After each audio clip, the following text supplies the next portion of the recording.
FC Barcelona are finally on top of the Spanish La Liga table with the kind of football Barcelona displayed to us in the early stages of the season, and then going forward, the way they were scoring goals with rampant rapidity.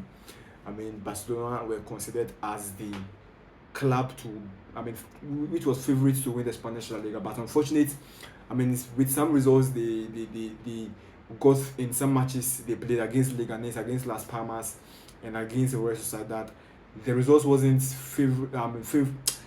good at all for FC Barcelona. But now they fit the ground running in the 2025. They are yet to lose a match in 2025, which is actually good for FC Barcelona. And after 2 3 months, or after 2 months of being on the third position in the Spanish La Liga, they are back on top of the Spanish La Liga. It was a good match. Rayo Vallecano, showed a good game. They gave Barcelona a tough time. As I earlier on predicted in my early videos that I made, that Rayo Vallecano are definitely going to be a tougher opponent to FC Barcelona, because always they are a force to reckon with. They are always a thorn in the flesh for FC Barcelona, and we didn't see any other thing different from what I said. They gave Barcelona a very tough time, and Hansi Flick, with that penalty from Robert Lewandowski, made Barcelona win that particular match. And kudos to FC Barcelona. And I want to talk about certain issues or certain incidents that happened in the particular match. That's going to be my main focus. A lot of players came in. Hector Fort came in. He had a decent game, not too good and not bad, not a bad game, but it was good for that young chap to build confidence going forward in both the league and the UEFA Champions League, and even in the Copa del Rey and other cup matches. He'll be needed very much to compete for FC Barcelona. But with the offside incident, I've seen a lot of people trying to make claims or trying to say that equalizer from FC Rayo Vallecano should have stood because the player was on target. But you see, with the rules of officiating, you should know certain things. That any player in offside position who interferes play is considered offside. So you clearly watch the goal that was scored by Rayo Vallecano. You could see the player in the offside position blocked Inigo Martinez from defending, which made the goal offside. So you don't understand, the player who scored the goal wasn't offside, but the one offside interfered, and this interference was him stopping Inigo Martinez from going to defend the ball or from going to defend. So definitely you should have, the player should have stood stiff without moving and then make the player score the goal. But the moment you try to make a run, you try to intercept, you try to distract a defender from defending a ball, that means you've interfered in play, and then that is that's complete offside.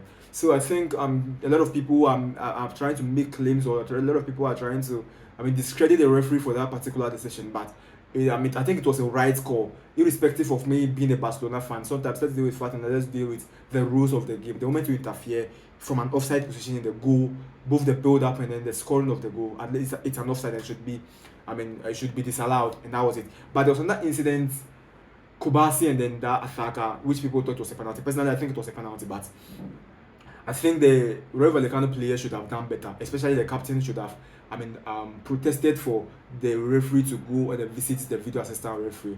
And these are things that as a captain on the pitch you need to do, because the lineman or the referee, the officiating officials might take a decision, and if they are not prompted, they are human beings. Yes, they have mistakes, and we do criticize them anytime they make mistakes, and you also can criticize them. Yes, that decision was a wrong call. I think the referee should have visited the video assistant referee. But apart from that, it was a good game, and the Flick had a very good game. And then Pedri, man, what a top performance from that midfielder once again. Back-to-back Man of the Match award. You see, this is what we talk about when we talk about Pedri. Controlling the game, dictating the game, and then deciding the tempo of the game.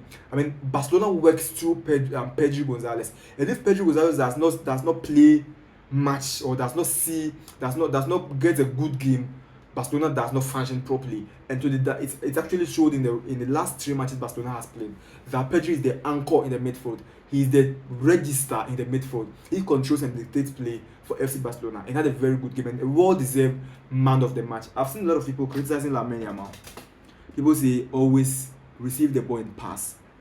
Don't you think we are trying to lose the aesthetic nature of the game, because now the game is more tactical, and then with the invention of sports betting has made the game more limited, because people will be standing at the back trying to criticize players, but knowing very well winger is responsible for creating chances, for taking on players, to eliminate their markers and make sure they create spaces for attackers to score or players available to score. And that's what Lamine Yamal does. Sometimes you drag players to yourself, you eliminate them, and then you create spaces for other players to take advantage of.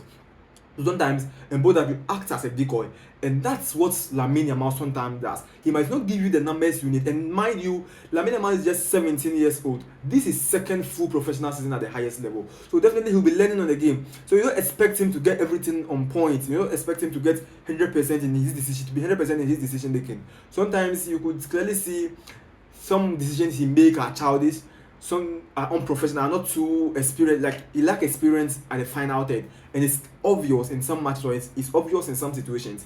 But I don't blame him. I mean, he'll be learning on the job, and I think it's normal. But going forward, he will have to improve on certain aspects of his game. Irrespective of that, he's a very, very good player, and then that is Lamine Yamal. We have, he's very delighted to watch Lamine Yamal. He's with the ball, he's dribbling, his skill. I mean, that's something good we always want to see on the pitch. I mean, these players are shifting out of the game. These players are we are shifting them out of the game due to the tactics, or due to coaches plan and other things.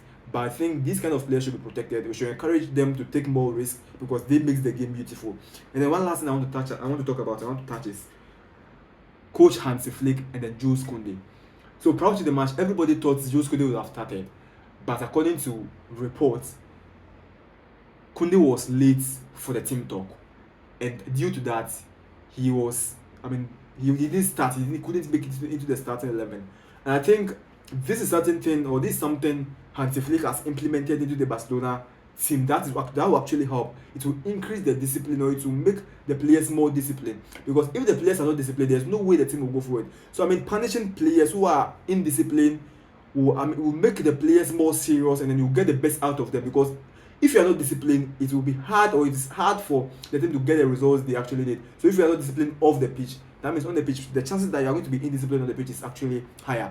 I think it's a good call from the coach, and he needs to continue to instill this discipline in the players, and it's going to help FC Barcelona. But they had a very good match. Yes, a tough one, but this is the most important thing they need. Scoring only one goal is 3 points.